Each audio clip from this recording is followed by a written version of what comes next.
ಮೊನ್ನೆ ನಡೆದಂಥ ಬಿಜಾಪುರ ನಗರದ ಶಾಸಕ ಬಸನಗೌಡ ಬಸನಗೌಡ ಪಾಟೀಲ್ ಅಲ್ಲ,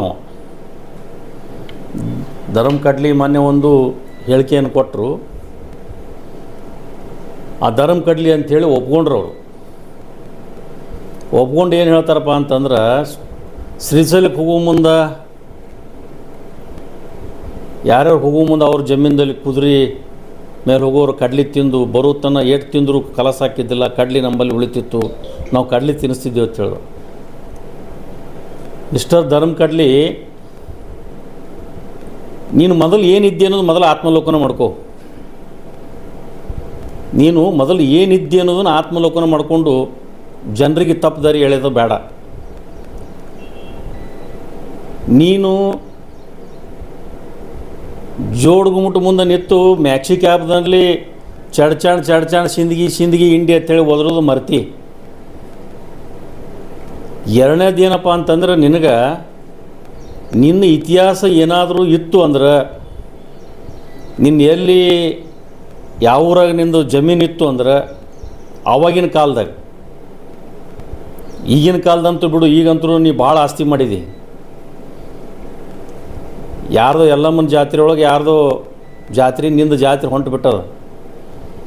ಆದರೆ ನೀನು ನನ್ನ ಹೆಸರು ಅವಾಗ ಹಚ್ಚಡೋದಿಲ್ಲ, ನಾವು ಏನೋ ದೇಸಾಯರಿದ್ದೆವು ಅಂತ ನೀನು ಏನು ಹೇಳ್ತಿ. ಇದಕ್ಕೆ ನಾ ಏನು ಉತ್ತರ ಕೊಡಲಿ? ಇದಕ್ಕೆ ನಾನು ನಿನ್ನ ಭಾಷೆದಾಗ ಉತ್ತರ ಕೊಡಲು?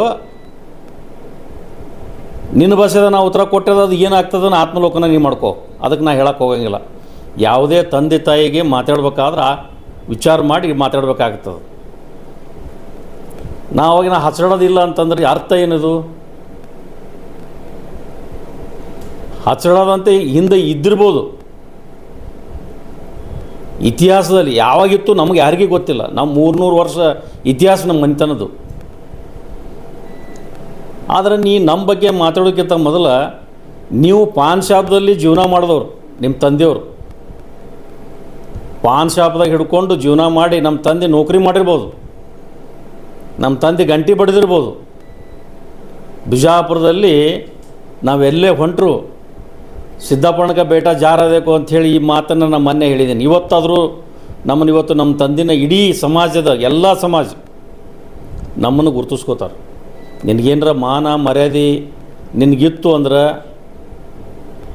ಮರ್ಯಾದೆ ಇಟ್ಕೊಂಡು ಮಾತಾಡು. ನಿನಗೆ ಮೊನ್ನೆ ಒಂದು ಮಾತು ಹೇಳಿ, ನಾನು ಏನು ಗಳಿಸಿದಿಲ್ಲ ತೊಡೆ ಮುಚ್ಕೊಂಡು ತಿನ್ನು ಅಂಥೇಳಿ. ನೀ ತೊಡೆ ಮುಚ್ಕೊಂಡು ತಿಲ್ಲಾರ್ದೆ ಏನು ಸುಳ್ಳಿಕೆ ಏನು ನೀ ಏನು ಹೇಳ್ತಿಲ್ಲ. ಈ ಹೇಳಿಕೆಗೆ ನಾವು ಎಲ್ಲನೂ ತಯಾರಾಗಿ ಬಿದ್ದಿದ್ದೀವಿ, ನಾವೆಲ್ಲಕ್ಕೂ ತಯಾರಿದ್ದೀವಿ.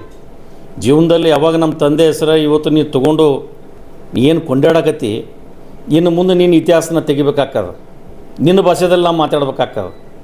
ಇದನ್ನು ನಿನಗೆ ಎಚ್ಚರಿಕೆ ಗಂಟೆ ಕೊಡ್ತೀನಿ. ನಾನು ನಿನಗೆ ಎಲ್ಲಿ ಬೇಕಾದಲ್ಲಿ ಸಿಗು ನಾನು ನಿನಗೆ ಬಂದು ನಿನಗೆ ಕೇಳೋಂಥ ಧೈರ್ಯ ಭಗವಂತ ನನಗೆ ಕೊಟ್ಟಾನ. ಮತ್ತು ನೀನು ತಾಕತ್ತಿತ್ತಂದ್ರೆ ನೀನು ಗಾಂಧಿ ಚೌಕಿ ಬಾ, ನಾನು ತಾಕತ್ತಿದ್ರೆ ನಾನು ಗಾಂಧಿ ಚೌಕಿ ಬರ್ತೀನಿ. ಇದು ನನ್ನ ಸವಾಲಿದು.